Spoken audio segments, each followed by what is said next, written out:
Welcome to Desi and Company. This is a show where we have fireside chats with professionals, experts, overcomers, and warriors. Today, our topic is living with IIH. I'm pleased to be in the company of Ywellen Evans. Miss Evans is an early childhood teacher, minister, and warrior. Minister Evans became a licensed and ordained minister in 2005. She truly loves God and believes He called her to teach His word and young children. Since being an early childhood teacher for over 20 years, she's passionate about educating young minds and realizes the importance of a child's early learning years. In January 2019, she was diagnosed with idiopathic intracranial hypertension, also known as IIH. IIH is a condition that occurs when pressure inside the skull increases for no obvious reason. The symptoms mimic an invisible brain tumor. It can cause one to suffer with severe migraine headaches, ringing in the ears, temporary or permanent vision loss, dizziness, neck, shoulder, and back pain. In April 2019, her doctors decided that she was no longer able to work due to the complications with her condition. In December 2019, Minister Evans underwent cervical spinal surgery to help release some of the pressure on her C4, C5, and C6 vertebrae. Today, Minister Evans is home under the care of her daughter. In spite of her journey with IIH and not being able to physically work, she is determined to raise awareness about her condition to encourage other warriors to trust God in spite of their condition. Minister Evans, thank you for joining us today. You're welcome. Thank you for having me. You're welcome. So tell us about how was life like for you being diagnosed with IIH? It has been an experience. When I got the diagnosis, I thought about when the doctor told me I had IIH, and I was like, oh, wow, what is that?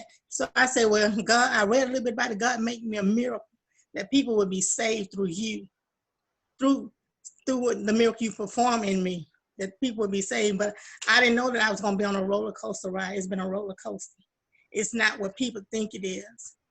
It's not. It's painful. It's like you can't even really explain someone squishing your brain and hitting it at the same time, piercing nails in it and squeezing it at the same. That's painful, very painful.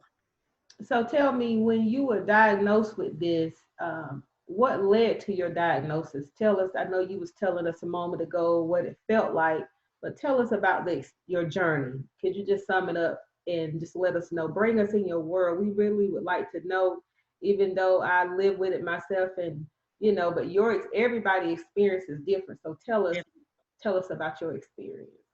January the 15th, 2019, I was upstairs getting ready at my job, getting ready to come downstairs to go to work.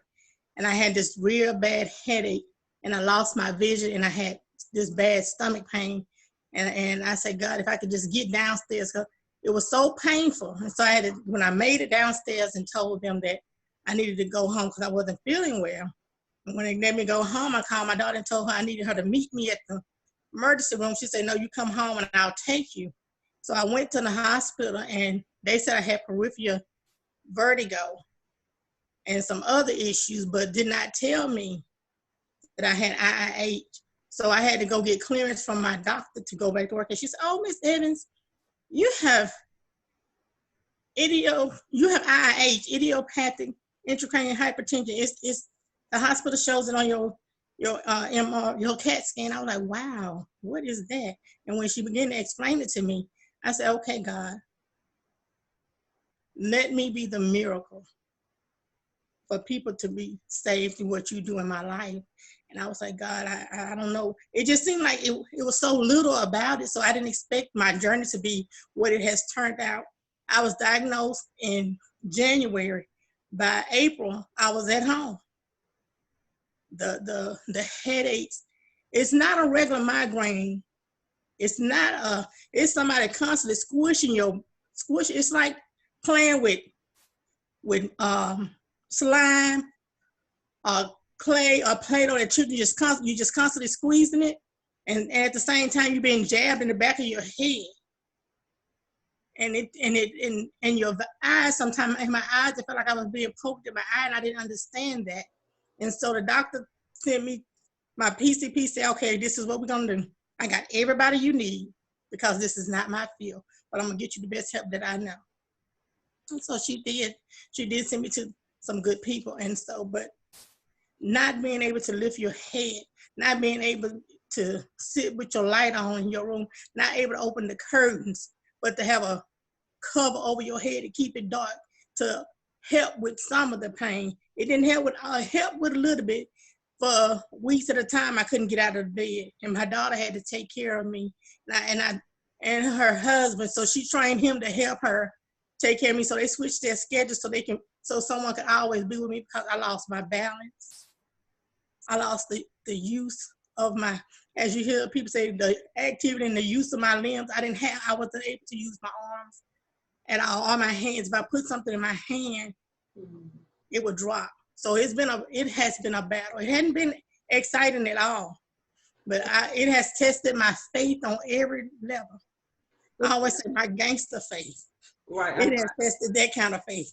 I totally understand. Now tell me this now, what caused you to have this? You know, I know, what did your doctor tell you the cause of this? Idio means unknown, so they don't even know. They don't even know. And from what my doctor said, it's rare for someone of my age, because I was 48 at the time, 25 days away from my 49th birthday. Excited about, I had lost almost 100 pounds, get ready to live my best life. By the time I was 50, I was fabulous.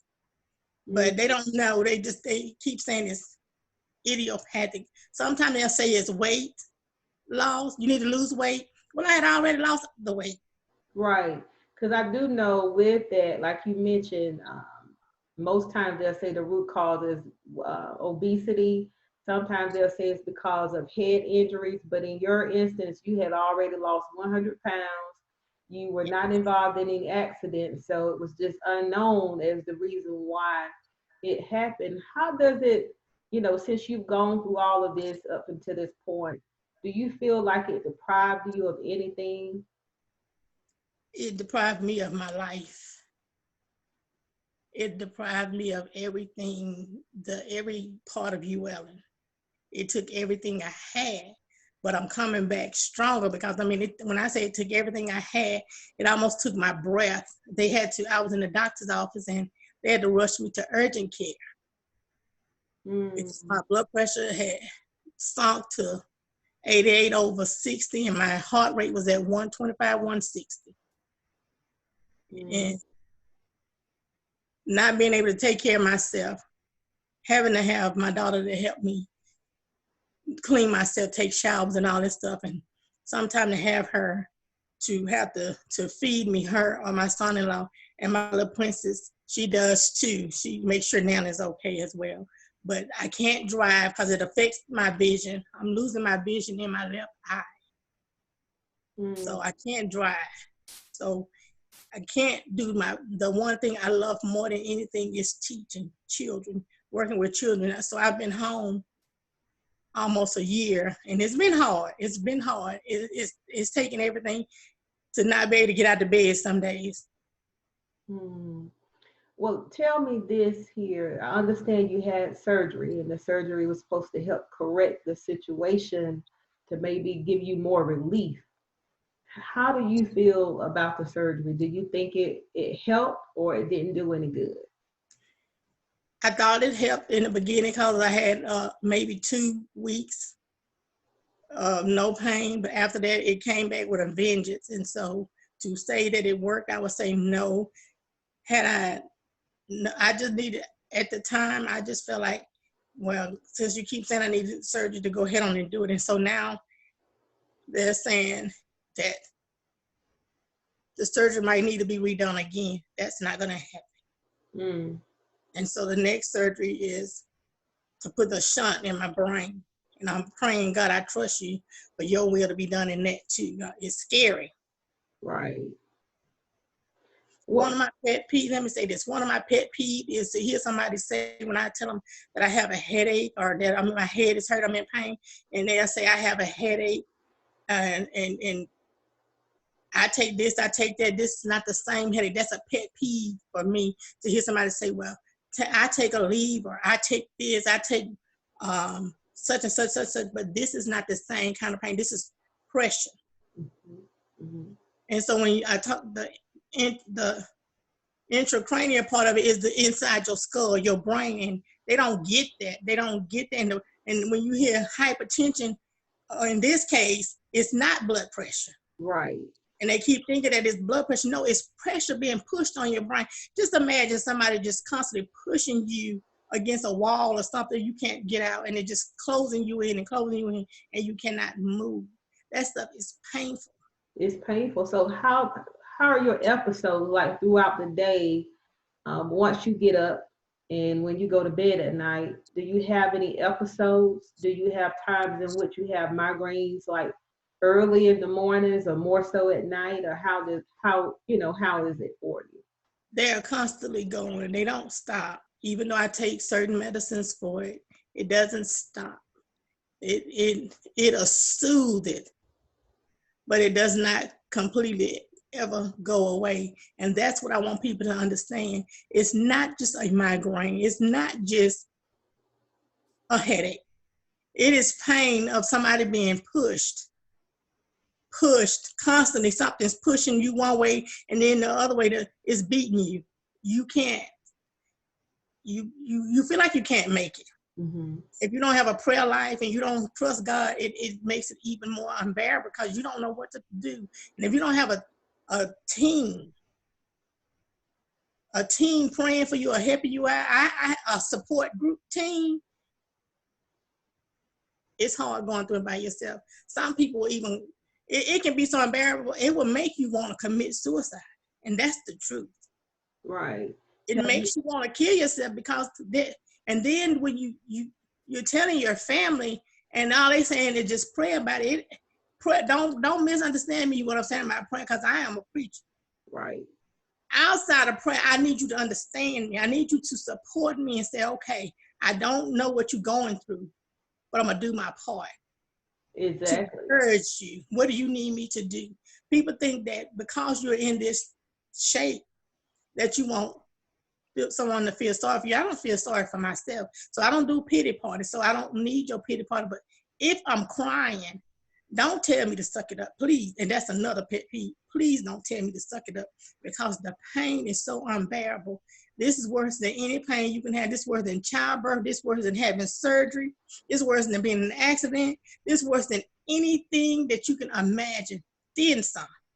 Well, I'm glad you brought something up, and I appreciate you for being so transparent, because everybody experience is different, as I mentioned earlier. And I've done research, and there's one lady who lived with IIH, and it was so unbearable because her migraines were, like you said, that the pain is excruciating. And even though you're describing it, somebody else's experience may be different. But we do know that the migraines, they are horrible. And so when you mention something about suicide, it'll make you suicidal. There was one lady that I researched, and she was so tired of living in pain that she wrote a book about her experience. It was her diary, and her husband eventually published it, but she committed suicide. And so for you to say that, people really don't know medications that you take, some of the medications can make you suicidal. Do you mind sharing, when you mentioned about it can make you suicidal, have you ever had that thought, and how did you deal with it, to prevent yourself from To suicide? be honest, yes, I have. I take Topamax and Diamox for IIH. And Topamax causes memory loss. Dopamax just do a whole bunch of stuff to you. And I can promise you and say, and be honest and say, I was suicidal. Mm-hmm. I was laying in my bed saying, God, I can't take this anymore. This is too much. It's too overwhelming and too unbearing. And I don't want to put this burden on my daughter, which don't mind doing it because she loves her mama. But I'm like, I got all these pills in this medicine cabinet. Which one should I start with? And in the midst of that, I heard God says, I got you.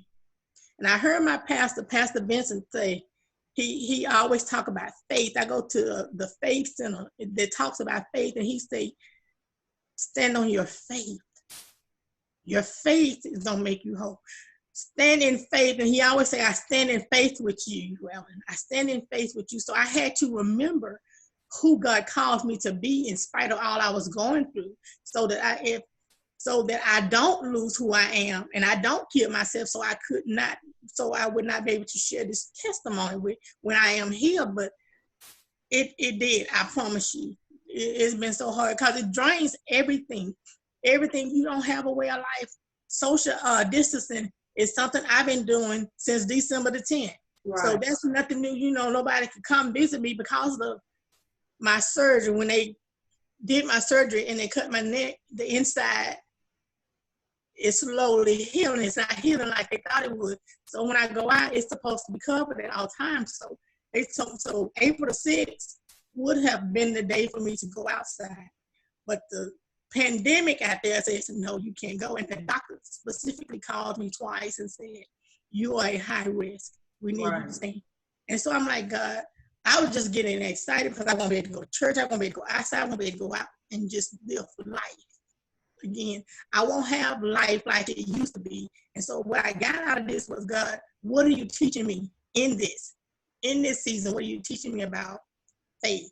Right. So I got a question for you. So for that person now who's contemplating suicide, you know, God spoke to you, and everybody, their level of faith is, you know, is different places. You know, everybody don't have the same level of faith. And then some people may not trust God because they feel like this is unfair. He caused this to happen to me. What would you say to somebody who's contemplating it right now? Like, I'm tired, I'm ready to end my life. I'm just tired of being in pain. And, you know, they just feel like suicide is the easy way out. What would you say to them right now? If you take your life and leave your family behind, it's going to be even worse for them. They might not overcome that, especially if you have children. Listen, I'm your friend. If you need me, we can talk 24 hours a day. You can call me, and I trust God. If you need to come over here with the social distancing, if you need to come in here, that God got me covered. But you can come and we can talk. We can sit and talk all night, all day. I'm your friend. I've been through this, and I'm going through this with you. We're in this together. Right. We're in this together. Hold your head up and stay strong. And call me. Here's my number. Call me.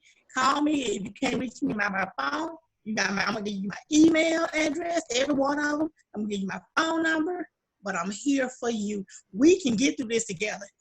I know nobody might not be helping you or encouraging you because they don't understand. Listen, I understand. Listen, we have an IIH group out there everywhere now on Facebook, and there's different people. And let me I have a personal friend, Miss Desi Hall, that can tell you her story. It's plenty of us out here that has a story, but I know her personally.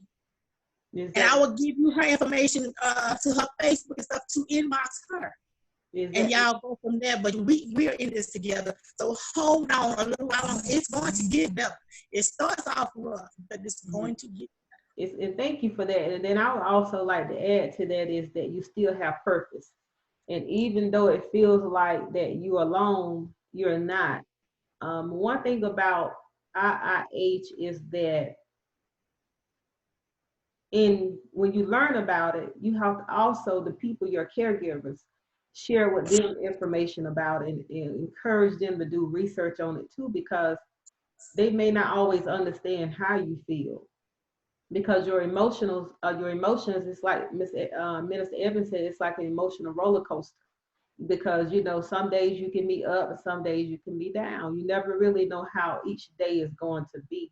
Minister Evans, I know we've talked so many times, and during the day, I think with any illness, sometimes you can cope very well throughout the day when it's daylight.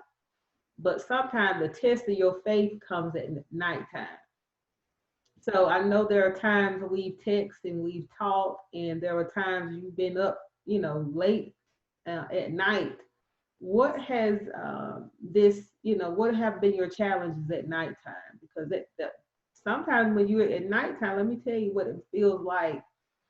Sometimes this feels like death is knocking on your door at night, because some people cannot, when they go to bed, they cannot lay flat. You know, some people have to be reclined. There's several times I sleep with a recliner, um, and so I won't have that. My pressure won't increase.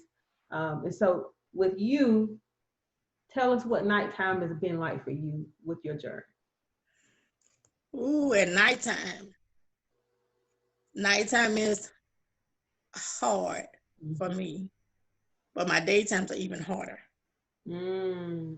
for me. But nighttimes I sit up and lift my pillows up high enough so that I can rest. So that I can rest. And I sleep with a CPAP machine, so it's kind of hard at night as far as sleeping with a CPAP machine and your nose is running. Yeah, my nose run. The fluid has to come out somewhere. My nose run and my right eye runs. Mm. But and trying to get in a comfortable position is hard, especially since I've had surgery and I can barely turn my neck still. Barely turn my neck. Mm. Get in a comfortable position. So a lot of times I sleep, I sit up. I sit up because it's unbearable to lay down because of the headaches are horrible. It's like I said, you being squeezed and hit at the same time. So in the back of my head hurts, like somebody's beating it and squishing it at the same time. So I be like, God, you got to help me, please. So sometimes I don't sleep for days at a time. Right. So I have a question for you.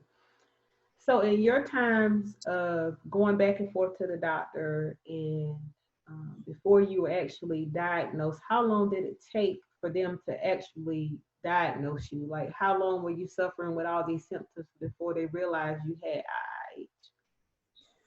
That's what's crazy. Other than a headache, I never had anything. Like I said, I had changed my lifestyle to eating healthy. And so I just woke up.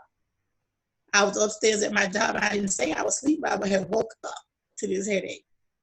I had always had a migraine. And so this was totally different. And they just, like I said, the emergency room did a CAT scan on my brain. And so I was diagnosed by my PCP, but to clear it up, to make sure that's what it was, in February, the neurologist diagnosed me with IIH. So it was quick. It just all of a sudden happened, and that's what the neurologist was saying. It's rare. It's rare that someone your age get this.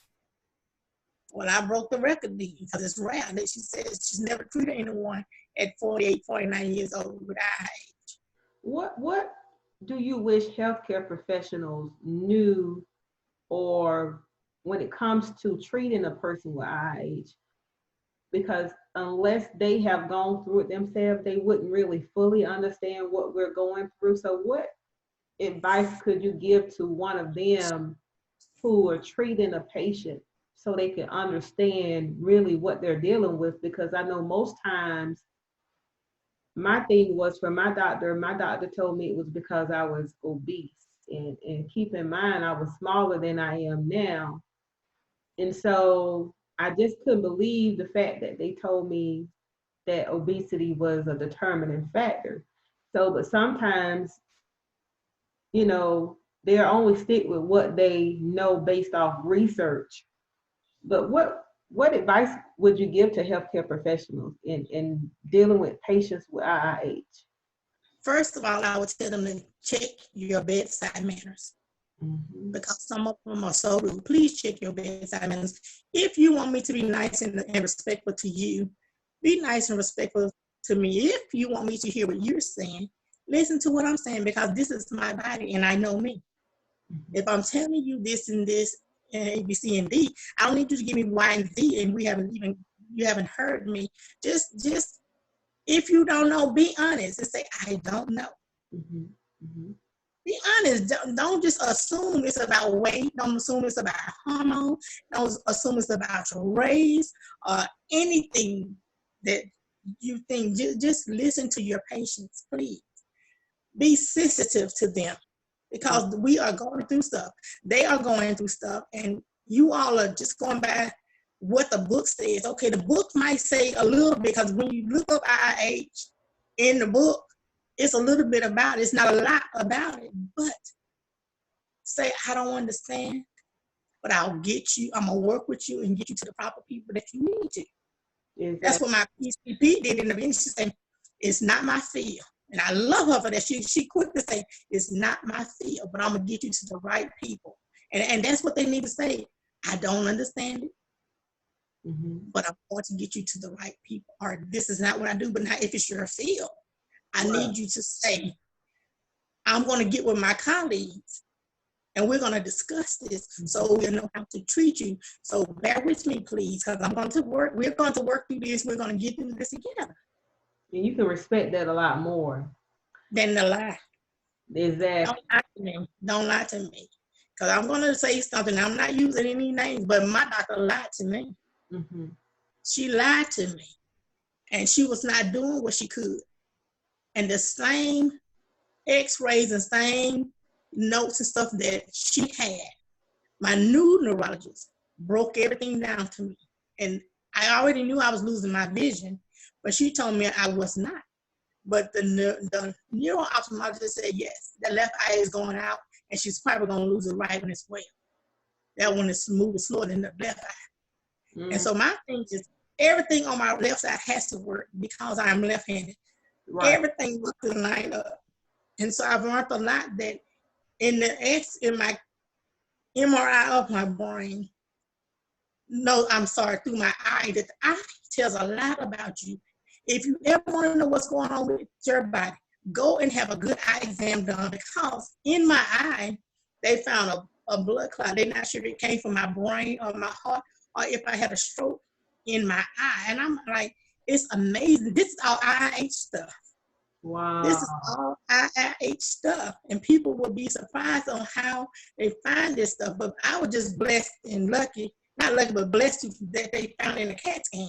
But when they did my eye exam, this glasses that I have on is glasses number 8. The 9th pair I couldn't find. So my vision switched daily.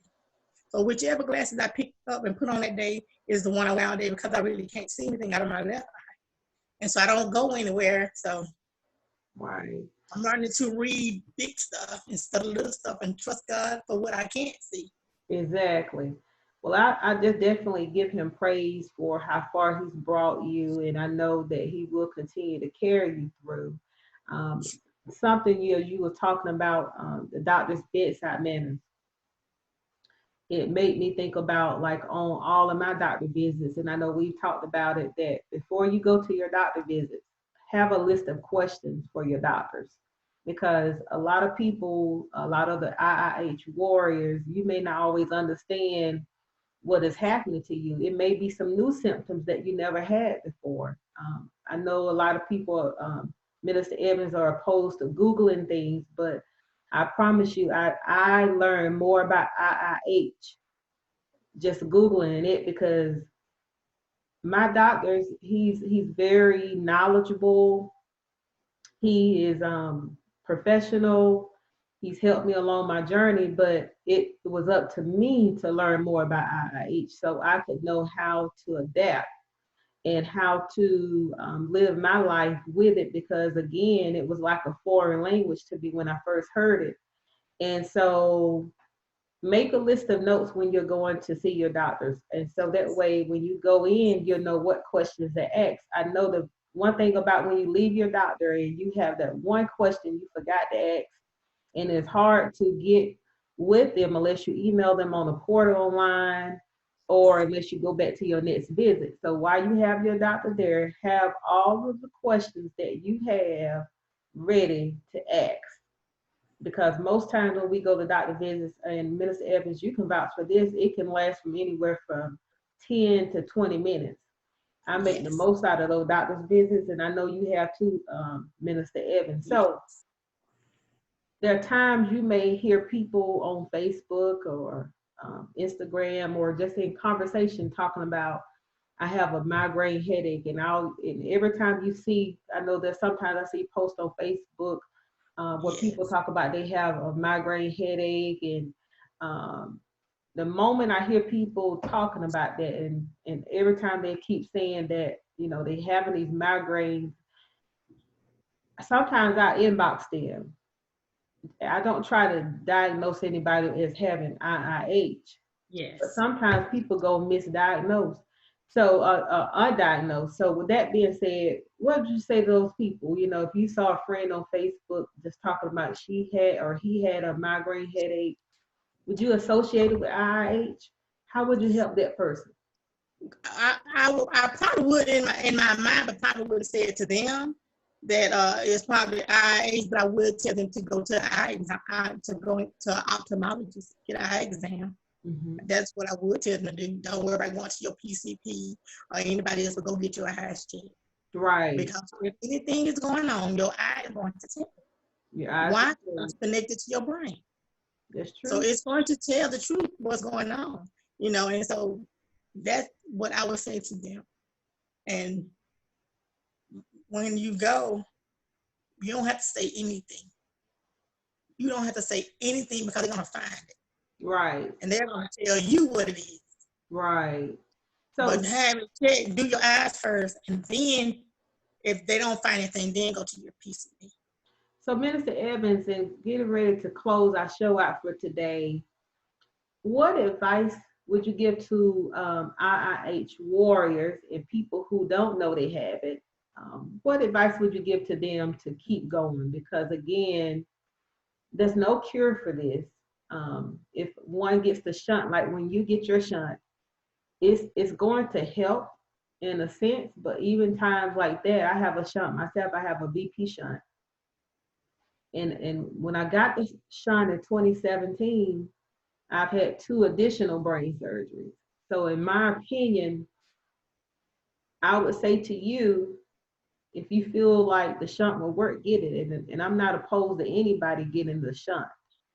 But whether you get a shunt or you continue to live with IIH, and quite naturally, it's not going away, unless God Himself heals us. And I know He's capable of healing us. It's not like I don't have faith when I say that. Yes. But what I'm saying to you is, what advice would you give someone who's just really they're tired? At times, we both, you and I'm sure at some point we get tired. What do you do to motivate yourself to get through the day?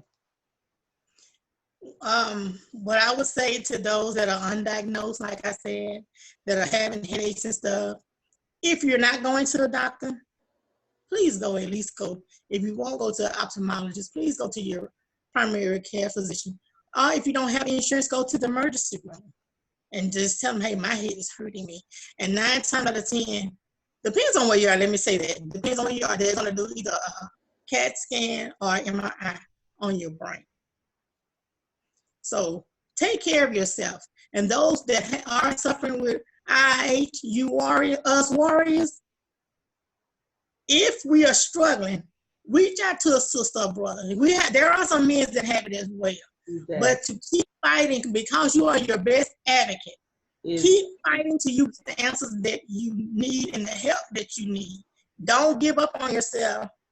Don't give up on yourself. I'm a person of faith, so I trust God no matter what the doctor says. I just need the doctor to tell me what it is so I can pray. Right. Not only that, so I can tell my pastor so that he stands in faith with me. He covers me. I have different coverings. I have different people covering me. I have a personal prophetess that covers me. But to them that think you're losing it all, you're not crazy, and this is real. There might not be a cure, but there is help out there. Just hold on. Help is coming. Help is on the way, but I encourage you to hold fast to your healing, no matter what your belief is. Hold fast to your healing. Hey, he said it's not a cure, but all things are possible with God. All things. All things. So I believe between me and you that not only is He gonna perform a miracle in our healing, but there's gonna be a cure because we're fighting. This is something people need to know about. They call it rare. No, we're 1 in 100,000. So just imagine how many really are out there if they count it real. Right. I encourage them to hold on. Hold on. Help is on the way. Somebody's listening to you. God has somebody in your place. Whether you believe it or not, God has someone covering you, someone that's waiting for you to say the right words. Hey, like you said, a list of questions when you go to the doctor. You gotta have a list. Sometimes now, even though you have a list, the doctor will run around the corner with the list and ignore the questions that you ask. I've dealt with that personally. They would do that too, but hold on, help is on the way. And it's plenty of groups. I'm available at any time for you. Thank you very much. We thank you so much for joining us today. And Minister Evans, thank you so much for being on the show. For those who wish to follow Desi Speaks, you can find me on Facebook, Instagram, and Twitter at Desi Speaks. And we just thank you so much. We hope that the information that we shared today, that it will help someone, especially the warriors, to be encouraged that God will see you through and that resources are available and support is available for you as well. And not just for you, but for your family members as well. Take care. We'll see you next time. Okay.